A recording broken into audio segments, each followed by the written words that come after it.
Alissa. Hey, Katy. Welcome to episode number 312. Okay. Are you just going to listen? Yeah, I'm just here to let you handle this one, and I'll just be here for the good, oh, yeah. I would prefer your commentary, but let's see what happens. This is going to be inspired by quite a few messages and stories we've lately received, and this is a little bit of wisdom in the age of what I'm calling the age of commission cutting. Yes. This is not the same thing as episode 295, which was not that long ago, where we did why buyer agents struggle to get paid. Right. This is what happens when your buyer or seller point blank asks you not to get paid. Yeah. Do I have to pay you? That was just you giving away your money. This is your buyer or seller saying, hey, you should cut your commission. Right. That we already agreed upon. Yes. Okay? Yeah. Okay, yeah. We're already under contract. Yeah. This is not so good. So you might want to go back to 295 or episode 232, which is buyer brokerage how-tos, because this episode is going to assume that you have done a solid buyer agent consultation and agreed to a commission.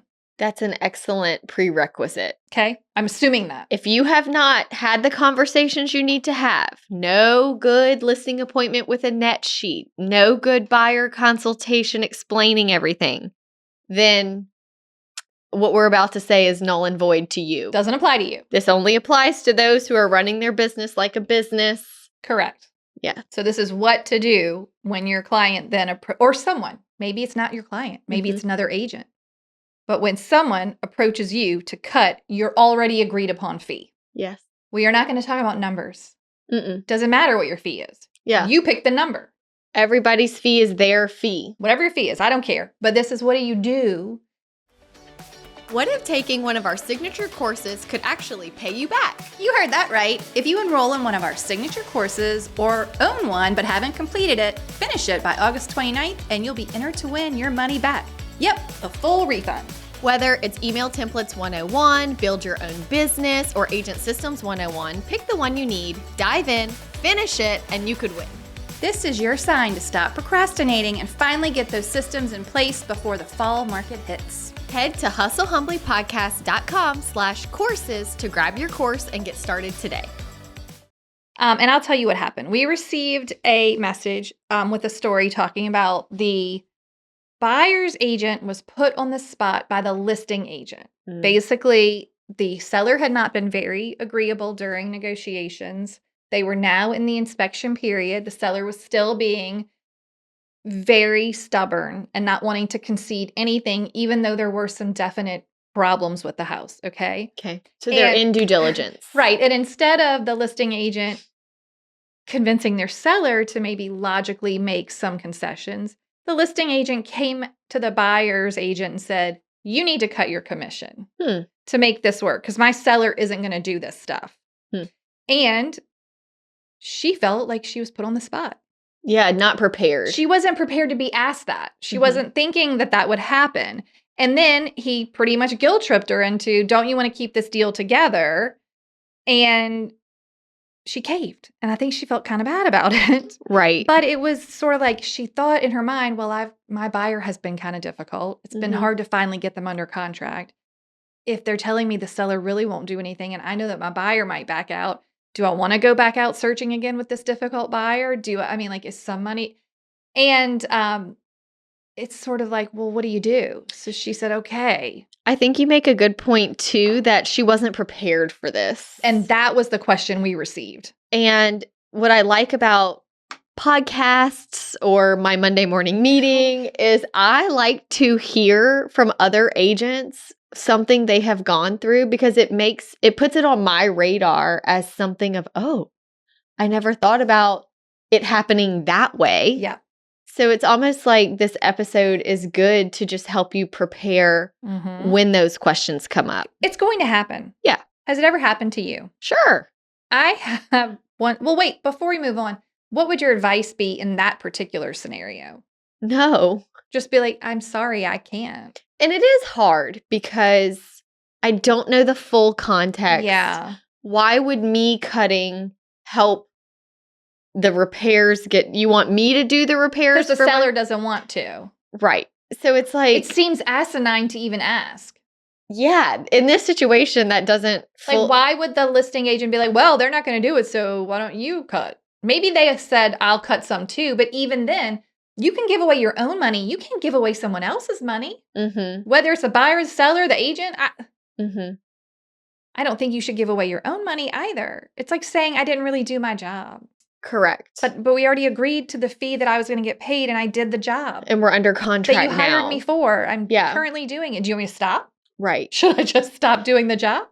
I think, too, this might be a good situation to say, because I don't like being put on the spot either. Oh, I know. I don't, because I see both sides of situations always. So I need time to look at both sides. I probably wouldn't be able to give an answer on the phone. So maybe even just saying, look, let me talk to my buyers. Yeah. And see what we can figure out. Because the conversation with the buyers looks something like, listen, this seller is not willing to do anything. Yeah. At this point, and it goes back to two, I can't want the house more than you do. Yeah. If they're willing to walk away from this house, I don't need to pay you to stay. Right. I'm going to pay you to buy this house. Yeah.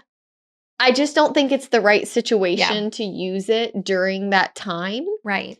If a seller doesn't want to pay and I'm the listing agent, I can't want to sell your house more than you want to sell your house. No. I'm looking at you in the eye, Mr. Seller, and saying, if you don't do these things, this buyer will walk away. Yeah. Next buyer is also going to have a home inspection. And I've had many stubborn sellers. Sure. Who were like, I'm not going to do that. And I was like, that's fine. If you don't, here's the ramifications. Yeah. Never once did I say, well, I'll just cut so you don't have to do it, but we can keep moving. Right. I just never even offered that. So it's a weird to me that the listing agent then said, not only will I do it, but I think you should do it too. I think too, it comes up more when a buyer is like, look, instead of any repairs, I want $10,000. Right. And listing agent is like, oh, they're only willing to do 5. Do you want to split the difference? Like, can you hold on a minute while I have a conversation with my client and say, hey, client, this is what we asked for. The seller is only willing to do this. Right. And I found and I was hoping to find some quick talking points that anyone can take from this episode and use. But there was a Daryl Davis article where he said, and this is the quote, I don't cut commission because I'm not part of the negotiation between you and the buyer. So he's saying that as the listing agent. I don't cut commission because I'm not part of the negotiation between you and the buyer. It said, you are paying me for my expertise, marketing, and ability to bring offers like this one. But also, we already negotiated my payment. We're under contract. Done. Yeah. That's no longer part of this scenario. Now you're negotiating with the buyer. Like, take me out. Yeah. You already agreed to pay this. Okay. I also think too, someone said this once and it kind of changed my mindset on cutting. Ooh. When you're thinking about the big picture and an agent is like, will you just cut your commission X amount?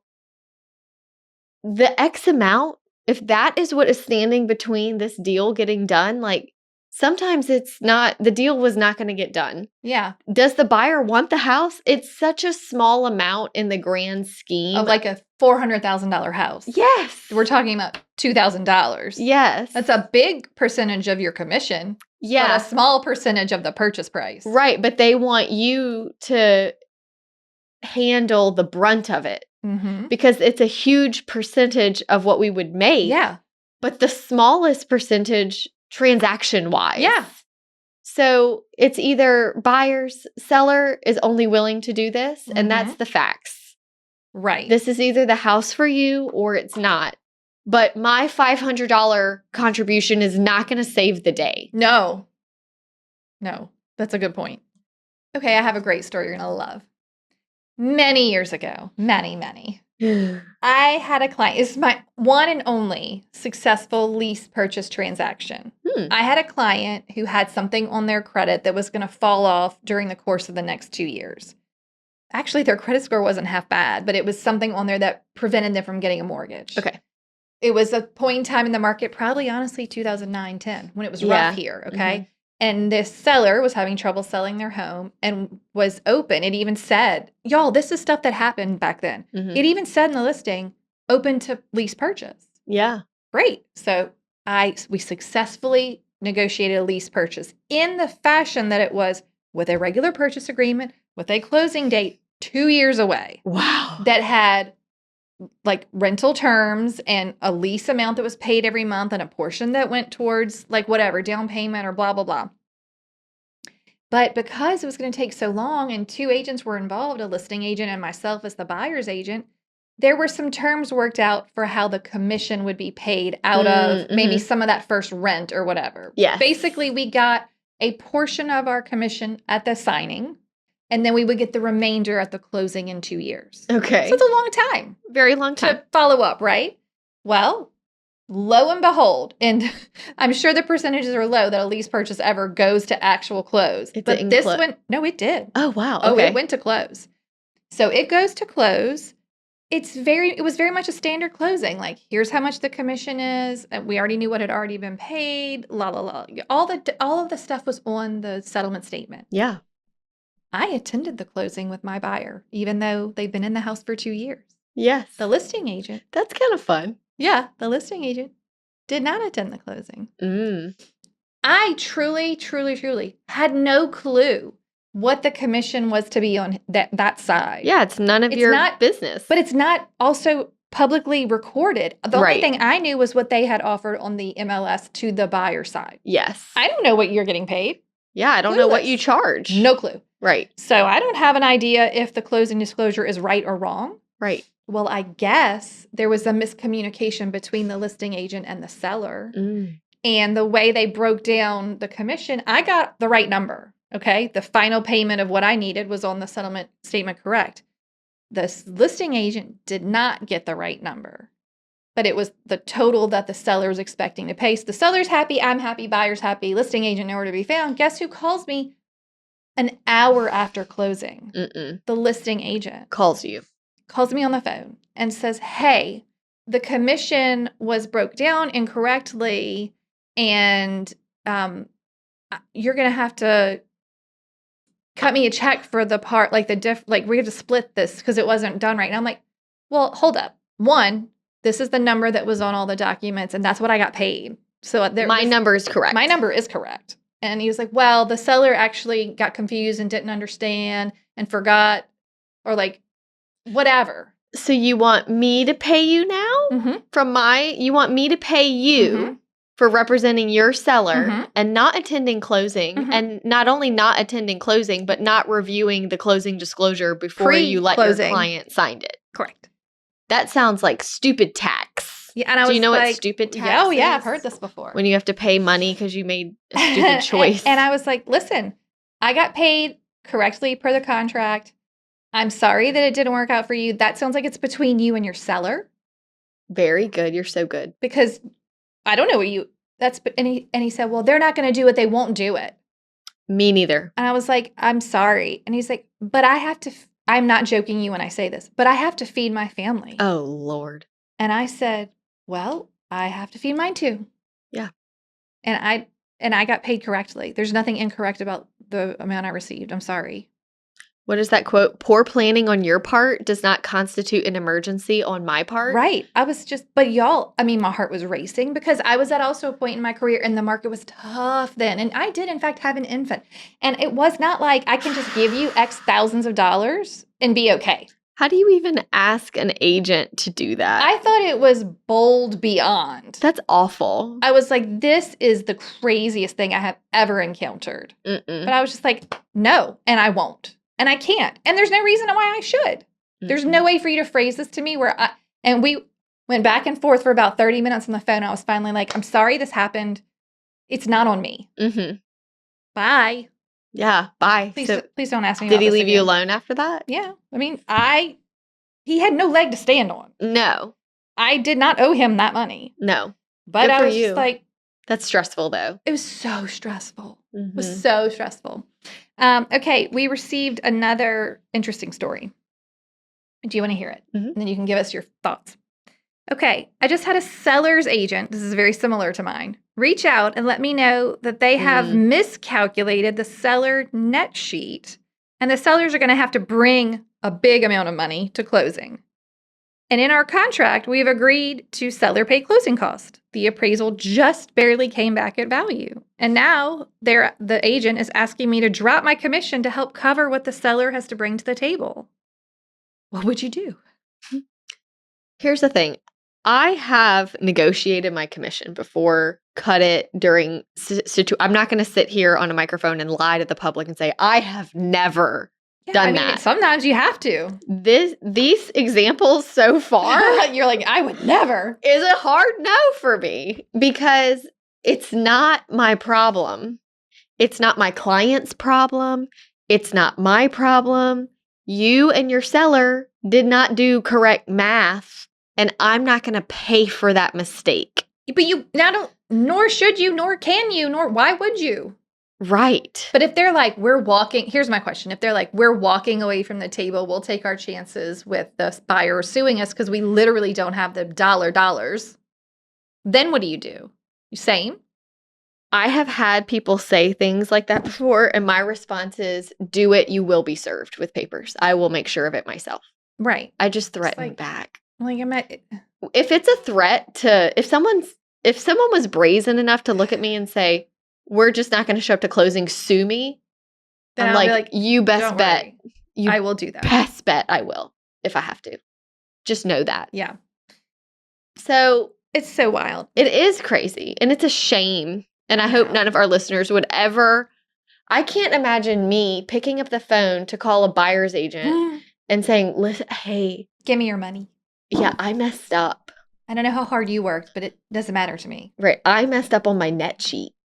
Well, upon further digging in this particular situation, the listing agent was not at fault and did not mess up. I'm doing my air quotes. There was no mess up on the net sheet. The seller told them an incorrect payoff amount. Yeah. So I'll give you a little side tidbit. I never give my seller the bottom line. No. I give them the total of what I know for certain, and I tell them, you find out your payoff and subtract it from this. You plug in these numbers. You plug in the payoff. Yeah. That's not my problem. Right. But that's what happened. The seller thought, I owe X, and it wasn't X. In that situation, I would have told my seller, Mr. Seller, it is so unfortunate that this was miscalculated, but we are at the end.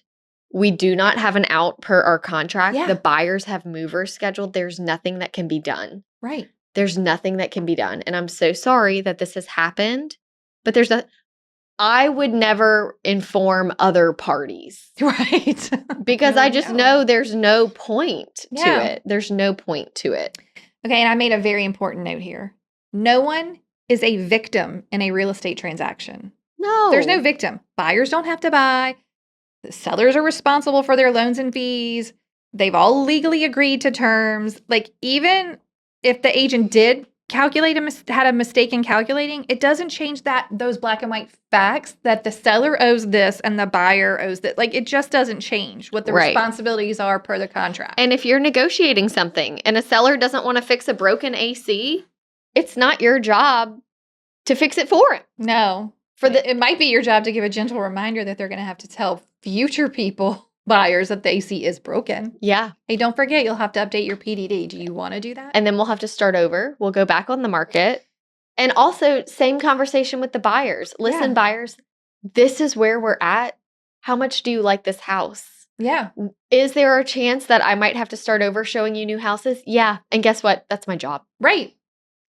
That's what I do. Yeah. I help you find the right house, not pay you to buy the wrong house. Yeah. Okay. And I'm not going to give the rest of it, but as it turns out, the listing agent cut their commission almost to zero to make this work. That's awful. I know. And the seller actually, in fact, owned 2 homes. So they were okay. They probably could have figured out how to find X dollars. But anywho's, moving right along, I actually did also have a story myself back in those ugly, ugly days of 2009.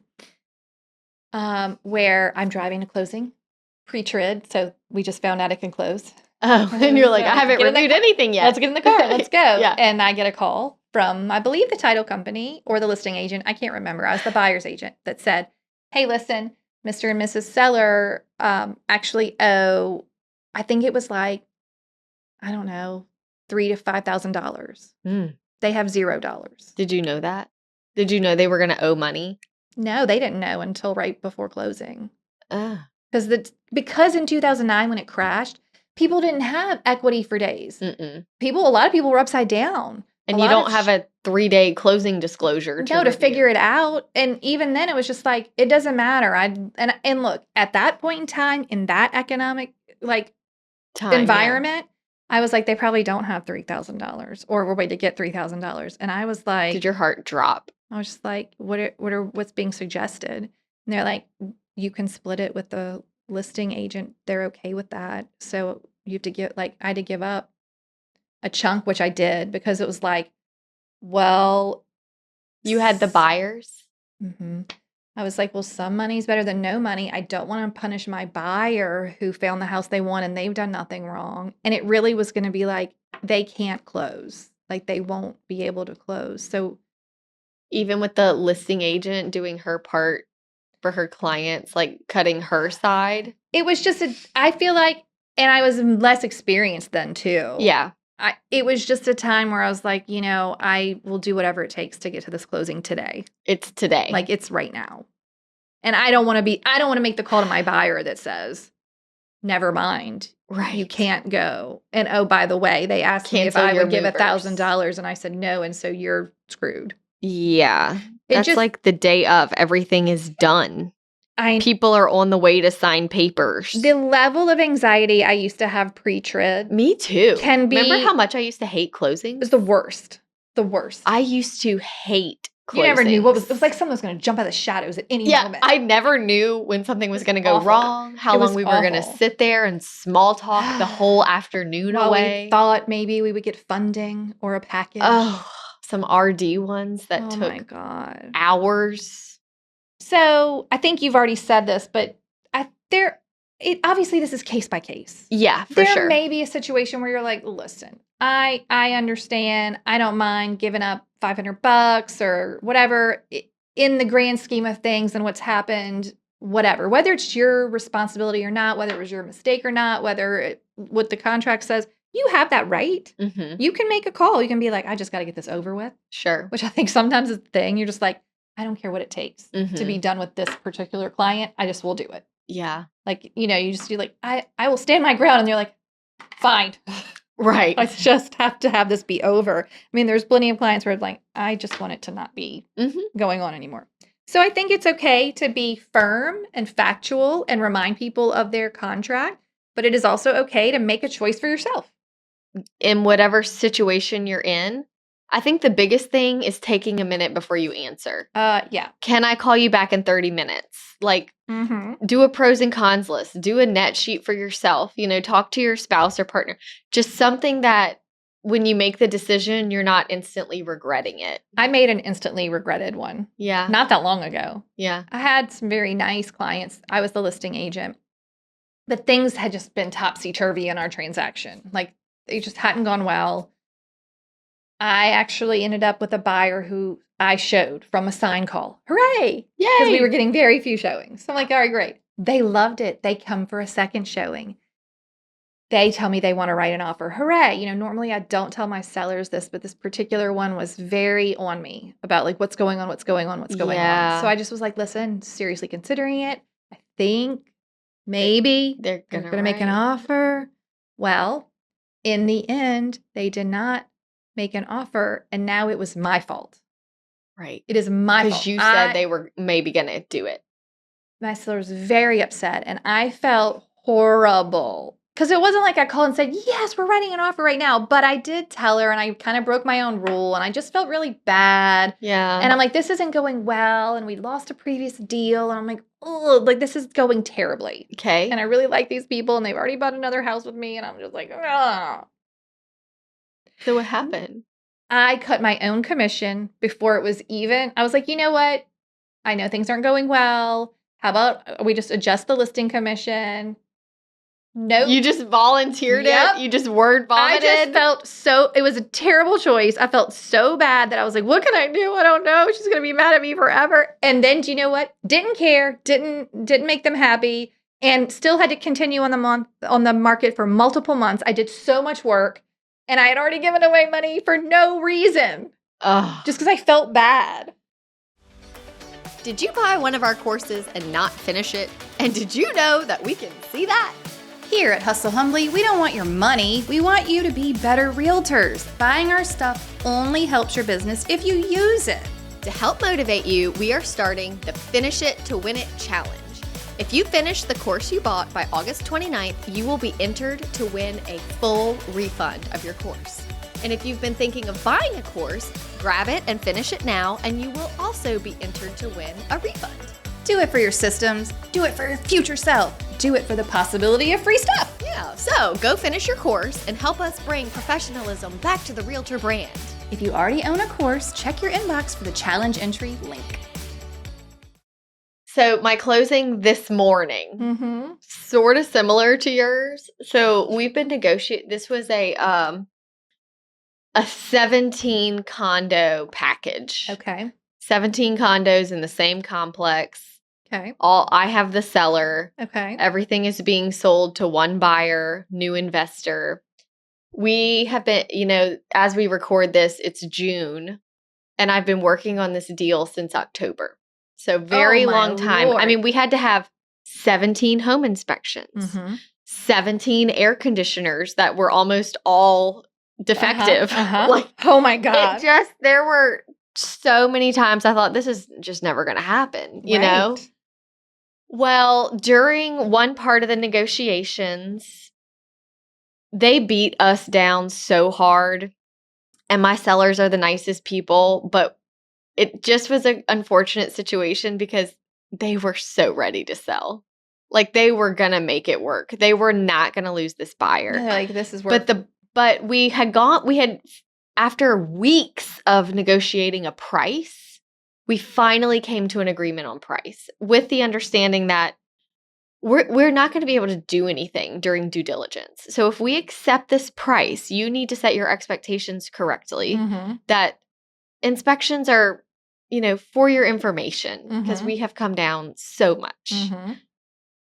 They said, okay, no, they still have a right to a home inspection. Fair. And they basically were like, we want it to be this price now. We want a new price. New price. New price. We're not going to ask you for any repairs, but we want a new price. And I was just so aggravated. And my sellers have been such troopers. And I'm talking to them and they're like, what are we going to do? And the husband's like, my wife is not. He was like, I would, but she's going to be so aggravated. And I was like, listen, if we all give a little bit, maybe it'll help the situation. I said, look, we've been working on this for 4 months. The inspections are finally over. Once we respond, they can't do more inspections. Like, this is like the biggest hurdle that we have. So I said, I'll offer to do this. I'll see if the buyer's agent will offer to do this. And then that would leave y'all with this. He goes, I really think that would make us feel much better. So I'm like, okay. So I call the buyer's agent and she's been great, but she's like, absolutely not. I'm not doing it at all. No, I work too hard. No. And I hated to make the call, but I was like, listen, this is the amount that we have. And if we can divvy it up between the three of us to figure this out, to get this price reduction, this is what we would need. And she was basically just like, then cancel. And I was like, shoot. Dang it. So I called him back and he was sort of like, well, I guess if that's the best we can do. I mean, you're still going to cut yours, right? Yeah, now you like. And I was like, yeah, I guess so. I have to. I offered it. Look, once you offer it, you have to do it. So this morning at my closing, her check was so much bigger than much bigger than mine because I cut a little bit. And the thing is, he was so nice, and I feel like I prematurely brought that up in the moment. because honestly, if he would have been like the jerkiest seller ever, I probably never would have brought it That up. was the same. That was my problem. I was just like, Like, felt so bad. Mhm. You're so nice. and I regret it also. Right. And again, I made that decision like 3 months ago, and I kind of forgot about and it you until re-experienced today. it this morning. You're like, When I reviewed the closing disclosure 3 days ago, I was like, oh yeah, You're like- I'm getting paid less. And it's fine. It was a great paycheck day, and my seller is so sweet. I'm thankful he was so thankful. Yeah, that's true. But it did make me go, Alissa, he was gonna do what he had to do. yeah. Okay. I prematurely intervened. Do you think this plays right into our next question or thought we received from a listener? Do you think that you felt more inclined to do that because it was such a high dollar sale? I think There was more for you to give? there was more for me to give, but I also was like, I don't want to list these 17 condos after seeing these inspection reports. Right. And then sell them likely one at a time? Yeah. Yeah, That was our plan B. Yeah. I just thought Ugh. there's not a world where that isn't so much work. Uh-huh. Mm-hmm. And I just wanted it to work out. Okay, so we received a message that said they had a friend who works a lot in the over $1 million price range and was seeing it become very common lately that buyers and sellers were asking for a cut in commission rates, especially in that price point. Mm-hmm. And then they mentioned that the bigger problem they were having was if they were representing a buyer-seller, like where they were buying something. Oh, yeah. And they maybe gave on the commission on that purchase. Mm-hmm. Then when it came time to list, they're like, well, you took it on the purchase. Yeah. You got to take it. Why would it be a different number? I do think that's why I protect my fee. Yeah. As often as I can, because Mhm. I work so many repeat and referral clients that Mhm. if word gets out that you're just going to cut your fee the second anything gets challenging, that's what they're going to expect the next time they work with me. Yeah, and I just think once you offer that as an option to any type of client, they're always going to have in the back of their mind that's an option. Mm-hmm. Somewhere along this transaction, they're going to be like, well, And sort of an opposite story, I just had a closing recently. We closed, and the seller was not the kindest, and he had to do some pretty huge repairs during due diligence. And it almost came out, he was so angry and hard to talk to, it almost came out of my mouth twice, like, well, maybe I can help with this side. And I just, every time I went to do it, I was like, no, I'll just put your house back on the market. Yeah. And that's what I kept telling him. I will not punish myself. He never asked. Right. And I still caught myself being like, maybe I could offer because he's paying so much. But I just thought, he's going to do what he has to do. Yeah. He's venting right now about the money he has to spend because he's been patching his roof when it's been needing replacing for 4 years. Yeah. Is that my fault? No. Did I have a conversation with him about the roof before we listed? He knew. Yeah. Oh my God. So I just, every time I went to, it's like I was having this internal dialogue. Mm-hmm. And because of how I run my business, it kept me from interjecting because I was like, you did everything right. Mm-hmm. You told him this was going to be an issue. It is now an issue. He's mad, but not really at you. No. Just the situation. Yeah. And your measly little cut that you could offer up is not going to be Solve a drop. the problem. It's not a drop in the bucket. Yeah. And when people talk about like the luxury price point and this and that, I understand that it's more money, but it's also still like a percentage base. So it's proportional. Yeah. No matter if it's a big deal or a little deal, it's still proportional. Yeah, and I go back and forth. I'm like, if I was charging hourly or by service or by transaction, would that make sense? No. Right. And when you look at a whole career as well, I take listings that are very low priced and then I take listings that are very high priced and it evens out in my world, but it's for that particular client. That's why every situation's different. Yeah, it doesn't. The closing I had this morning and the closing I had 2 weeks ago with the guy who was very angry, It was identical situations, except in one of those situations, I caved and it just came out, and it really shouldn't have. Yeah. It shouldn't have. Yeah. But it did, and I had to eat my words. If you take it out of your mind as an option, you'll be less likely to make a mistake.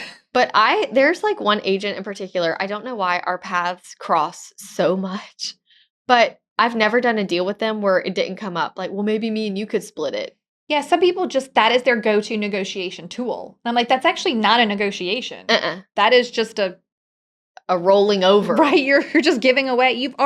That's the other thing. You have already negotiated your fee with your buyer or your seller. Regardless of what happens in the negotiation of their offer, that's a separate deal. It's totally separate. It's a separate deal. You still perform your services. All right, speaking of, there were some more good talking points. Okay. I found online. So Daryl Davis again said when they were asked to cut in a transaction to exhaust all the other options first. Like when you're in the middle of negotiation, instead of being like, oh, I'll just cut my fee. Yeah. What are the other options? Yeah. Like, does the buyer really need all those closing costs? Mm-hmm. Does this repair have to be paid for by this seller? Whatever. And he said, your commission is not a bargaining chip. Right. It's separate. It's a separate thing. The commission was a bargaining chip during your buyer consultation. Only then. And during your listing appointment. Only then. But then you have a contract in place so We're that done. you can proceed to do your job well. Yeah. Okay. Now we are negotiating repairs, ACs, like that's all on you. Yeah. Okay, here's a couple talking points. Affirm the question and acknowledge their perspective. That's a great question, and I completely understand wanting to make the most of your investment or return. I'd love to share what's included in my commission and why it matters. Mm-hmm. So it's like, I understand why, instead of just like freaking out, just being like, oh, I understand why you would ask, but let's talk about what is included in the commission you've already agreed to. I would probably throw in there. And we just did that episode on peaceful partings. Mm-hmm. And I actually was going to say then, but it plugs in well here, that every now and then when somebody's like, hey, we're going to try to sell our house ourselves first, and if it doesn't work out, we'll call you. Instead of being like, oh, well, you're not going to be able to do it, or, like be condescending to them, I have found it sort of be so nice in your response that they are like, oh, wow, yeah, I get it. The market is super tough right now and money's tight everywhere. Yeah. So just keep me posted. When you're ready, I'll be here. The end. Why not? Yeah. Okay, here's another one. Working with someone who cuts their commission may sound like a deal, but it often means they're cutting time, services, or effort. Mm-hmm. So like, sure, you can go get a discount broker, but I heard someone say once, I know that there are agents who are willing to cut their deal after a contract has been signed, particularly those that are struggling. And it's like, oh, yeah, you're right about that. I kind of like this. Reinforce your professional standards. Like other professionals, doctors, attorneys, or CPAs, I charge based on the value and expertise I bring. I'm committed to giving you 100%, and I want to be sure I can deliver the level of service you deserve. Like, I think sometimes we need to remind the public, I am providing a service that you agreed to pay for. I am not a charity. I am not running a charity. Yeah. This is not like a fun gig for me to do while I spend my trust fund. Like, like this is my job. Yeah. Just like other people who you do not even argue their fee at all. Ever. Okay, here's one more. This is a talking point if a buyer's asking for a cut. I understand wanting to get the best deal possible. Home buying is a big investment and every dollar matters. And then explain what your commission covers for them. Mm-hmm. My commission that we agreed, again, I would keep saying this, that we've already agreed to. Right. My commission that we've already agreed to. Includes this. Here's another one. Show how you add value. In competitive markets, having an experienced agent can be the difference between winning and losing a home. Like, when we're in those multiple offer, and then kindly hold the line. Like, that's it. Do you remember in Never Split the Difference? The key is to then not talk. Right. It will feel uncomfortable. Mm-hmm. But you just say your piece, smile, and you say nothing else. That's it. Because they will come around. Let it go. Well, again, you signed something already agreeing to this. You already knew what the deal was. Okay, now let's do sellers asking. I totally understand wanting to maximize your profit. It's a major life move and getting top dollar matters. Then again, we're going to clarify what it includes. My commission covers high quality marketing, professional photography, pricing strategy, staging advice, showings, negotiation, and coordination through closing. These efforts often result in a quicker sale and higher price. Yeah. Just keep it very simple. And we've already agreed. So, and again, we've already agreed. yeah. And then I liked this one. Make the value tangible. I want to set your sale up for success, not shortcuts. That's good. That one's real good. Those are all of my little talking points. I have one other, maybe little practice that you could do that I think is really helpful. When I do my business plan every year, the way that it's broken down, you have to put in how many hours you work per week, mostly, with your best guess, and then how many weeks you work per year. So a lot of us, all of them, but maybe you take a week off for vacation. Maybe you take 2, maybe you take 3, whatever. You just put all in there. And after you've done all the math of what you want your income to be and how many transactions that's going to be, and it does all these formulas, it also calculates what is your time worth per hour. Nice. And it is really helpful for you to keep that in your mind. It would be even more helpful to go get your transaction checklist and be like, okay, a buyer takes this many months to close, and these are the tasks that I do, and how long is that actually taking me? And my time is worth X per hour. Well, what is that actual amount? Mm-hmm. I think a lot of times agents are just like so happy to make any money that they're like, yay! I'll take your scraps. Right. And then sometimes you're like thinking about like, well, I just spent a year on this. Yeah. And counting the hours, you're stressed about it. Mm-hmm. Not just the ones you physically run your computer working. Right. Like, were you thinking about it all the time? The mental space. I have one last really funny story. Okay. It's kind of commission cutty, but kind of not. But I don't know if I've ever told it on the show. I went to a class once, and this agent that was teaching it told the story. They said they had a local business owner who owned a pizza shop. Okay. And they had reached out to them thinking about selling their house and were asking a whole bunch of questions. And then they were like, you know what? I've decided to go for sale by owner. And then they kept calling and asking more questions during the process. And then finally the agent got in their car and drove over to the pizza shop and handed them a DiGiorno's frozen pizza and said, hey, could you cook this in your oven? And the pizza shop owner was like, well, my business is making pizza, and you just brought this pizza over here and asked me to cook it in my oven. That you have to buy my pizza. And she was like, exactly. You have to pay for me to be your agent. Right. You can't just keep calling me and asking me for advice while you're going to do it yourself. Right. It's the same. Same thing. So, and I thought that was a really funny story. That's a great analogy. But it's a great analogy. Just really, hey, we all have a job. Mm-hmm. We all have agreed upon what that amount is to be paid. And there's no reason why that needs to change if I did my job. And this goes to treating your business like a business. For sure. This was good. Okay, good. You felt like it was worth it now that we're done? Yeah, it was great. That's really all I have. Are you going to do the toast? Yes, I will do the toast. So our toast comes from Michigan today, all the way from Michigan. Deb Vellucci is toasting to Dana Smedley. Okay. I would love to toast my mentor and coworker, Dana Smedley. She is an amazing agent, mentor, mom, friend, and person. Thank you so much for introducing me to the podcast. Oh, That's I love sweet. that. Okay, so thank you to Deb for sending a toast, and cheers to Dana. Yeah, all the way from Michigan. I kind of enjoy reading the toast again a little bit. It is kind of nice. It's nice to go back to that some. Okay, so that's it, y'all. Stand firm, be kind. Yeah, This is going to be our new... stand firm, be kind. Stand firm, be kind. The market is tough, but you're tougher. That's right.